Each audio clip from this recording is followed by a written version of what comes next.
Hello friends, welcome back to my channel lava lifestyle. ಎಲ್ಲರೂ ಚೆನ್ನಾಗಿದ್ದೀರಾ ಅಂತ ಭಾವಿಸ್ತಾ ಬನ್ನಿ. ಇವತ್ತು ಮಹದೇಶ್ವರನ ಬೆಟ್ಟಕ್ಕೆ ಹೋಗ್ತಾ ಇದ್ದೀನಿ.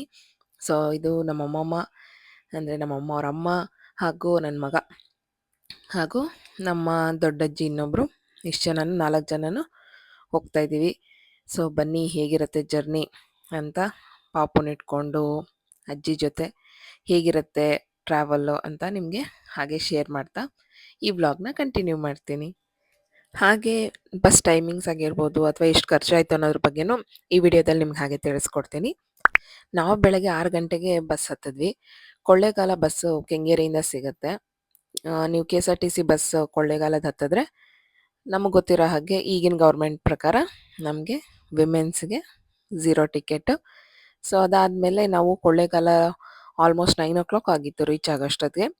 ಸೊ ಕೊಳ್ಳೇಗಾಲದಲ್ಲಿ ನಿಮಗೆ ತುಂಬ ಬಸ್ ಸಿಗುತ್ತೆ ಮಹದೇಶ್ವರನ ಬೆಟ್ಟಕ್ಕೆ ಅಂತ. ಸೊ ಮಹದೇಶ್ವರನ ಬೆಟ್ಟಕ್ಕೆ ಬಸ್ ಹತ್ಕೊಂಡು ಹೊರಟ್ವಿ.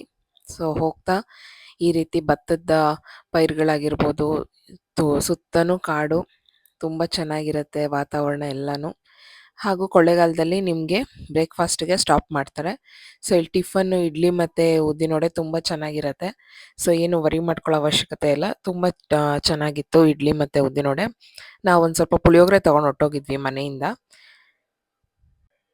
ಅದಾದಮೇಲೆ ನನ್ನ ಕಷ್ಟ ನೋಡೋಕ್ಕಾಗ್ದಿರ ಕಂಡಕ್ಟ್ರ್ ಅಂಕಲು ಪಾಪುನ ಕೂರಿಸ್ಕೊಂಡು ಸ್ವಲ್ಪ ಹೊತ್ತು ಮಾತಾಡ್ಸ್ಕೊಂಡು ಕರ್ಕೊಂಬಂದರು. ಇಲ್ಲಾಂದರೆ ನನ್ನ ಮೇಲೆ ಕೂತು ಒದ್ದಾಡ್ತಾನೇ ಇರ್ತಾನೆ. ಇದಾದಮೇಲೆ ನಾವು ಮಹದೇಶ್ವರನ ಬೆಟ್ಟ ರೀಚ್ ಆದ್ವಿ. ಫೈನಲಿ 11:30 ಆಗಿತ್ತು. ಸೊ ಟೋಟಲ್ ಒಂದು ಸೈಡ್ ನಾವು 5 5.5 ಅವರ್ಸ್ ಜರ್ನಿ ಇರುತ್ತೆ. ತುಂಬ ಜನ ಇದ್ದರು. ಅಮಾವಾಸ್ಯೆ ನೆಕ್ಸ್ಟ್ ಡೇ ಹೋಗಿದ್ದಿದ್ದು. ಸೊ ಸ್ಯಾಟರ್ಡೆ ಅಮಾವಾಸ್ಯೆ ಇತ್ತಲ್ಲ, ಸಂಡೇ ಹೋಗಿದ್ವಿ ನಾವು. ಸೊ ಜನ ತುಂಬಾ ಇದ್ದರು. ನನ್ನ ಮಗ ಎಂಜಾಯ್ ಮಾಡ್ತಾ ಇದ್ದ ಟ್ರಿಪ್ಪು. ಸೊ ಹೊಸ ಪ್ಲೇಸಿಗೆ ಬಂದಿದ್ದೀವಿ ಅಂತ ಅವ್ನು ಖುಷಿ ಆಗಿಬಿಟ್ರೆ ನನಗಂತೂ ತುಂಬ ಖುಷಿ ಆಗುತ್ತೆ. ಒಬ್ಬನೇ ಆರಾಮಾಗಿ ಓಡಾಡಿಕೊಂಡು ಬೆಟ್ಟದ ಫುಲ್ಲು ಓಡೋದು, ಡ್ಯಾನ್ಸ್ ಮಾಡೋದೆಲ್ಲ ಮಾಡ್ತಿತ್ತು.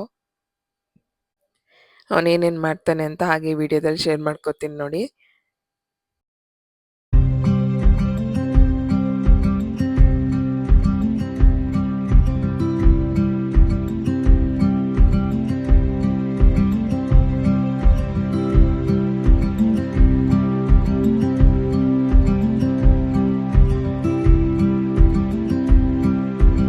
ತುಂಬ ಅಂದರೆ ತುಂಬ ಜನ ಸೇರಿದ್ರು. ಒಂದು ಜಾತ್ರೆನೇ ನಡೀತಿತ್ತು ಅನ್ನೋ ಥರ ಹೇಳ್ಬೋದು, ಅಷ್ಟು ಜನ ಇದ್ದರು. ಸೊ ಆದರೆ ನಮ್ಗೆ ಇಲ್ಲೇನೋ ಒಂದು ಬೆನಿಫಿಟ್ ಸಿಕ್ತು. ಅದನ್ನು ಹಾಗೆ ನಿಮ್ಗೆ ಕಂಟಿನ್ಯೂ ಮಾಡ್ತಾ ವ್ಲಾಗಲ್ಲಿ ಹೇಳ್ತೀನಿ ಬನ್ನಿ. ಸೊ ಈಗ ಇದು ಸ್ಟಾರ್ಟಿಂಗು. ನಾವು ಬಸ್ ಇಳಿದು ಹಿಂಗೆ ಡೌನಿಗೆ ನಾವು ನಡ್ಕೊತಾ ಬಂದರೆ ಈ ರೀತಿ ಒಂದು ಅರಳಿ ಮರ ಸಿಗತ್ತೆ, ಅಲ್ಲೆಲ್ಲ ಕೂತಿರ್ತಾರೆ. ಸೊ ಹಾಗೆ ಮುಂದಕ್ಕೆ ನಡ್ಕೊತಾ ಬಂದರೆ ಇಲ್ಲಿ ನಮಗೆ ಸಾಂಬ್ರಾಣಿ ಹಾಕೋಕ್ಕೆ, ಕಡ್ಡಿ ಕರ್ಪೂರ ಹಚ್ಚೋಕ್ಕೆ ಎಲ್ಲನೂ ಮಾರ್ತಿರ್ತಾರೆ. ತಗೊಂಡು ಸ್ವಾಮಿಗೆ ಎಲ್ಲ ನೀವು ಪೂಜೆ ಮಾಡಿ ಮುಂದಕ್ಕೆ ಹೋಗ್ಬೋದು. ಸೊ ಫಸ್ಟ್ ಇಲ್ಲಿ ಪೂಜೆ ಮಾಡಿಬಿಟ್ಟು ಆಮೇಲೆ ದರ್ಶನಕ್ಕೆ ಹೋಗ್ತಾರೆ. ಸೊ ನಾವು ಹಾಗೆ ಇಲ್ಲಿ ಕಡ್ಡಿ ಕರ್ಪೂರ ತಗೊಂಡು ಪೂಜೆ ಮಾಡಿಬಿಟ್ಟು ಮುಂದಕ್ಕೆ ಹೋಗೋಣ ಅಂತ ಹೇಳಿ ತೊಗೊಳ್ತಾ ಇದ್ವಿ. ಅದಾದಮೇಲೆ ಮುಂದೆ ಬರ್ತಾ ಇಲ್ಲಿ ಬಸವ ಇದೆ. ಬಸವನಿಗೆ ನೋಡಿ ಅಲ್ಲಿ ಮೆಟ್ಲು ಹತ್ಕೊಂಡು ಹೋಗಿ ಮೇಲ್ಗಡೆ ನಮಸ್ಕಾರ ಮಾಡಿಕೊಂಡು ತಿರ್ಗಾ ನಾವು ಒಂದು ರೌಂಡ್ ಪ್ರದಕ್ಷಿಣೆ ಬಂದ್ಬಿಟ್ಟು ಆಮೇಲೆ ಒಳಗಡೆ ದರ್ಶನಕ್ಕೆ ಹೋಗೋಣ ಅಂತ ಹೋಗ್ತಾ ಇದ್ವಿ. ತುಂಬ ಜನ ಇದ್ದಿದ್ದ ಕಾರಣಕ್ಕೆ 250 ರೂಪಾಯಿ ಟಿಕೆಟ್ ತೊಗೊಂಡು ಹೊರಟೋಗೋಣ ಅಂತ ಅನ್ಕೋತಾ ಇದ್ವಿ. ಇದು ನೋಡಿ, ಇದು ಉತ್ಸವ ಮೂರ್ತಿ. ಯಾರಾದ್ರೂ ಹರಕೆ ಮಾಡ್ಕೊಂಡಿರೋರು ಮತ್ತು ಸುತ್ತ ಹಳ್ಳಿಯಲ್ಲಿ ಬೆಳೆದಿರೋದನ್ನೆಲ್ಲ ಸ್ವಾಮಿಗೆ ತಂದು ಇಲ್ಲಿ ಕೊಡ್ತಾರೆ. ಸೊ ಇಲ್ಲಿ 3 ರಥಗಳಿರುತ್ತೆ, ಅಂದರೆ ಮೆರವಣಿಗೆ. ಯಾರಾದರೂ ಹರಿಸ್ಕೊಂಡಿರೋರು ಮೆರವಣಿಗೆ ಮಾಡಿಸ್ತಾರೆ. ಒಂದು ಸತಿ ಮೆರವಣಿಗೆ ಮಾಡ್ಸೋಕ್ಕೆ 300 ರೂಪಾಯಿ ಹೇಳ್ತಾರೆ. ಸೊ ನೋಡಿ, ಇದು ಗ್ರೀನ್ ಸೀರೆಯಲ್ಲಿರೋದು ನಮ್ಮ ಅಮ್ಮಮ್ಮ. ಇನ್ನೊಬ್ರು ಅಜ್ಜಿ ಬಂದು ನಮ್ಮ ಅಮ್ಮಮ್ಮ ಅವರ ಅಕ್ಕ ಆಗಬೇಕು ಅವರು. ಸೊ ಹಾಗಾಗಿ ಅವ್ರು ನಮಗೆ ದೊಡ್ಡಜ್ಜಿ ಆಗ್ತಾರೆ.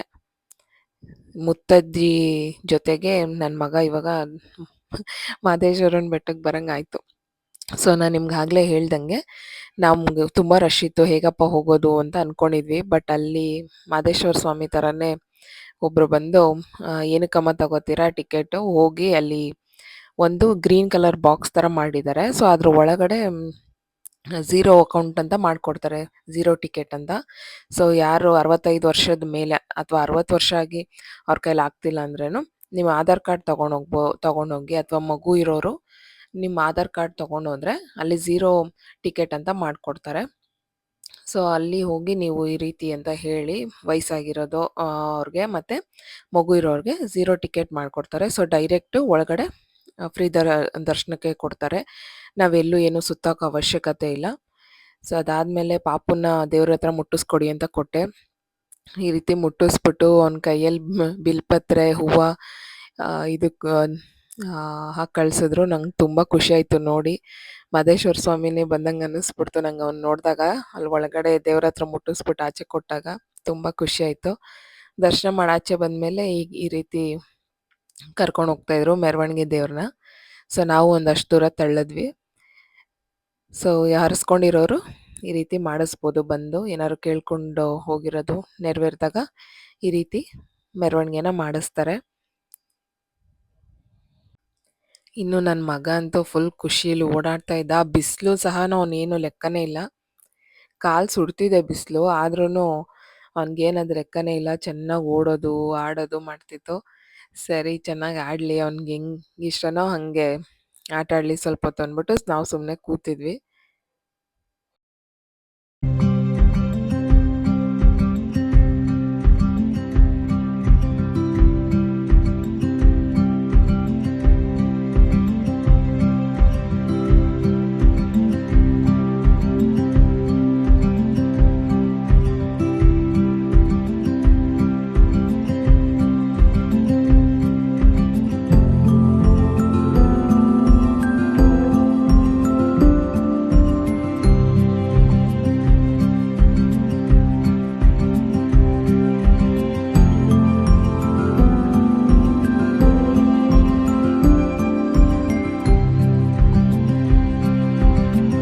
ನೋಡಿ, ಇದು ಮಾದೇಶ್ವರ ಸ್ವಾಮಿಯವರ ಗದ್ಗೆ ಅಂತ ಕರೀತಾರೆ. ಸೊ ಮೆರವಣಿಗೆ ಇದನ್ನು ಸಹ ನಾವು ಮಾಡಿಸ್ಬೋದು. ಸ್ವಾಮಿ ಗದ್ದುಗೆನೂ ಸಹ ಮೆರವಣಿಗೆ ಮಾಡಿಸ್ತಾರೆ. ಹಾಗೂ ಸುತ್ತಮುತ್ತ ಹಳ್ಳಿಯಲ್ಲಿ ಬೆಳೆದಿರುವಂತಹ ಏನು ರಾಗಿ ಆಗಿರ್ಬೋದು, ಭತ್ತ ಆಗಿರ್ಬೋದು ಸ್ವಾಮಿಗೆ ಚೆಲ್ತಾರೆ. ಅದಾದಮೇಲೆ ದರ್ಶನ ಎಲ್ಲ ಆಯಿತು. ಮುಗಿಸ್ಕೊಂಡು ಲಾಡು ತಗೊಂಡು ಹೊರಟ್ವಿ. ನೀವು ಸುತ್ತ ನೋಡಿದ್ರೂ ಸುತ್ತ ಕಾಡು ಬೆಟ್ಟನೇ ನಿಮಗೆ ಕಾಣಿಸುತ್ತೆ. ಎಷ್ಟು ಹಚ್ಚ ಹಸಿರುವಾಗಿ ಕಾಣ್ತಾ ಇರತ್ತೆ. ನಮ್ಮಂಥ ಬೆಂಗಳೂರಲ್ಲೇ ಇರೋರಿಗೂ ಈ ರೀತಿ ಮಾದಪ್ಪನ ದರ್ಶನ ಸಿಕ್ಕಿ ಈ ರೀತಿ ವಾತಾವರಣ ನೋಡಿಬಿಟ್ರೆ ಇನ್ನೇನು ಬೇಕು ಅನ್ನಿಸ್ಬಿಡುತ್ತೆ. ಸೊ ಅಷ್ಟು ಚೆನ್ನಾಗಿ ದರ್ಶನ ಆಯಿತು. ಹಾಗೂ ವಾತಾವರಣನೂ ಅಷ್ಟೇ ಚೆನ್ನಾಗಿದ್ದಿದ್ದರಿಂದ ನಮಗೆ ಒಂದೊಳ್ಳೆ ಮೈಂಡ್ ಸೆಟ್ಟಲ್ಲಿ ರಿಟರ್ನ್ ಮನೆಗೆ ಹೊರಟ್ವಿ. ಸೊ ಇದು ನಮ್ಗೆ ಯಾವುದೇ ರೀತಿ ಕಷ್ಟ ಆಗದಿರೋಗೆ ದೇವ್ರ ದರ್ಶನ ಕೊಟ್ಟಿದ್ದು ನಮಗಂತೂ ನಿಜವಾಗ್ಲೂ ಖುಷಿ ಆಯಿತು. ಇಲ್ಲಾಂದರೆ ಮಗು ಎತ್ಕೊಂಡು ನೀವು ನೋಡಿರ್ಬೋದು ಎಷ್ಟು ಜನ ಇದ್ರು ಕ್ಯೂನಲ್ಲಿ ಅಂತ. ಮಗು ಎತ್ಕೊಂಡು ಇವತ್ತಿಗಂತೂ ದರ್ಶನ ಆಗ್ತಿರ್ಲಿಲ್ಲ, ತುಂಬ ಕಷ್ಟ ಆಗ್ಬಿಡ್ತಿತ್ತು. ಇದೊಂದು ನಿಜವಾಗ್ಲೂ ಒಂದು ಒಳ್ಳೆ ಅನುಕೂಲ ಮಾಡಿಕೊಟ್ಟಿದ್ದಾರೆ. ಸೊ ಯಾರಾದರೂ ಹೋದರೆ ಈ ಅನುಕೂಲನ ಉಪಯೋಗಿಸ್ಕೊಳ್ಳಿ ಅಂತ ಈ ವಿಡಿಯೋ ಮುಖಾಂತರ ಒಂದು ಇನ್ಫಾರ್ಮೇಷನ್ ಕೊಡೋಕ್ಕೆ ಇಷ್ಟಪಡ್ತೀನಿ. ಇದಾದಮೇಲೆ ನೋಡಿ, ಈ ರೀತಿ ಎಷ್ಟೇ ದೂರದವರೆಗೂ ನೋಡಿದ್ರು ಭತ್ತದ ಪೈರುಗಳೇ ಕಾಣ್ತಿರತ್ತೆ. ಹಾಗೂ ಈ ವಾತಾವರಣನ ಹಾಗೆ ನಿಮಗೆ ಒಂದು ಮೆಲೋಡಿ ಮ್ಯೂಸಿಕ್ ಜೊತೆಗೆ ಎಂಜಾಯ್ ಮಾಡೋಕ್ಕೆ ಕೊಡ್ತೀನಿ.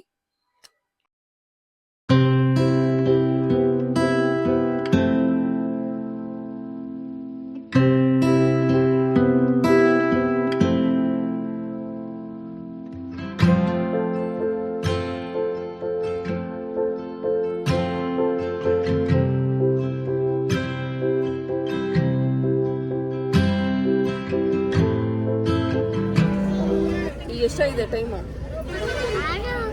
5 ಆಗಿದೆ. ಅವ್ರು ಯಾರು ಗೊತ್ತಿಲ್ಲ. ನೋಡಿ, ಮನೆಗೆ ಬಂದಮೇಲೆ ಅಲ್ಲಿ ಉರುಳು ಸೇವೆ ಮಾಡ್ತಿದ್ರಲ್ಲ, ಅದನ್ನು ಅವ್ರ ತಾತಂಗೆ ತೋರಿಸ್ತಾ ಇದ್ದ ಈ ರೀತಿ ಮಾಡ್ತಿದ್ರು ಅಂತ. ನಮಗಂತೂ ನಗು. ಅವ್ನಿಗೆ ಯಾವ ದೇವಸ್ಥಾನಕ್ಕೆ ಕರ್ಕೊಂಡು ಹೋದ್ರೆ ಅಲ್ಲಿ ಏನು ಮಾಡ್ತಿದ್ರು ನೋಡ್ಕೊಬರ್ತಾನೆ. ಒಟ್ಟಿನಲ್ಲಿ ಎಂಜಾಯ್ ಮಾಡ್ದ. ಸೊ ಫೈನಲಿ ಗೈಸ್, ನಾನು ಮನೆಗೆ ಬರೋ ಅಷ್ಟರಲ್ಲಿ 8 ಆಯಿತು. ಅಲ್ಲಿಂದ ನಾವು ಹೊರಟಿದ್ದು 2:30ಗೆ ಹೊರಟ್ವಿ ಬಸ್ ಹತ್ತಿದಾಗ. ಮನೆಗೆ ಇಲ್ಲಿ ಕೆಂಗೇರಿ ರೀಚ್ ಆದಾಗ 8:30 ಆಗಿತ್ತು. ಅದಾದಮೇಲೆ ಇವನು ಬಂದು ಸ್ವಲ್ಪ ಊಟ ಮಾಡಿಸ್ಬಿಟ್ಟು ವ್ಲಾಗ್ ಕಂಟಿನ್ಯೂ ಮಾಡಿದೆ. ಈ ರೀತಿ ಉರುಳು ಸೇವೆ ಮಾಡ್ತಿದ್ನಲ್ಲ, ನಿಮಗೂ ತೋರಿಸೋಣ ಅಂತ ಹೇಳ್ಬಿಟ್ಟು ವಿಡಿಯೋ ಮಾಡಿಕೊಂಡೆ. ಸೊ ಟೋಟಲಾಗಿ ನಮಗೆ ಖರ್ಚಾಗಿದ್ದು ಈ ಒಂದು ಟ್ರಾವೆಲಲ್ಲಿ ಲಿಟ್ರಲಿ 0 ರೂಪೀಸ್. ಯಾಕೆ ಗೊತ್ತಾ, ನಾವು ಹೋಗೋದಕ್ಕೂ ಟ್ರಾವೆಲ್ದು 0 ಟಿಕೆಟು. ಮತ್ತು ಅಲ್ಲಿ ಬೆಟ್ಟದಲ್ಲೂ ನಮಗೆ ಫ್ರೀ ದರ್ಶನ ಆಯಿತು. ಮತ್ತು ಊಟಕ್ಕೂ ನಾವು ಮನೆಯಿಂದನೇ ಬಾಕ್ಸ್ ತೊಗೊಂಡು ಹೋಗಿದ್ರಿಂದ ನಮ್ಗೆ ನಿಜವಾಗ್ಲೂ ಖರ್ಚಾಗಿದ್ದು 0 ರುಪೀಸ್. ಬಟ್ ಏನಂದರೆ ಆಟೋದಲ್ಲಿ ಬಂದ್ವಿ ಬಸ್ ಸ್ಟ್ಯಾಂಡಿಂದ ಮನೆಗೆ, ಅದು 50 ರುಪೀಸ್ ಆಯಿತು. ಅದು ಬಿಟ್ಟರೆ ಇನ್ನೇನು ಖರ್ಚು ಆಗಿಲ್ಲ. ಸೊ ಈ ವಿಡಿಯೋ ನಿಮಗೆ ಯೂಸ್ಫುಲ್ ಆಯಿತು ಅಂತ ಭಾವಿಸ್ತಾ, ಇನ್ನೂ ಯಾರು ಸಬ್ಸ್ಕ್ರೈಬ್ ಮಾಡ್ಕೊಂಡಿಲ್ಲ ಪ್ಲೀಸ್ ಸಬ್ಸ್ಕ್ರೈಬ್ ಮಾಡ್ಕೊಳ್ಳಿ. Thank you for watching. See you in the next vlog. Bye guys.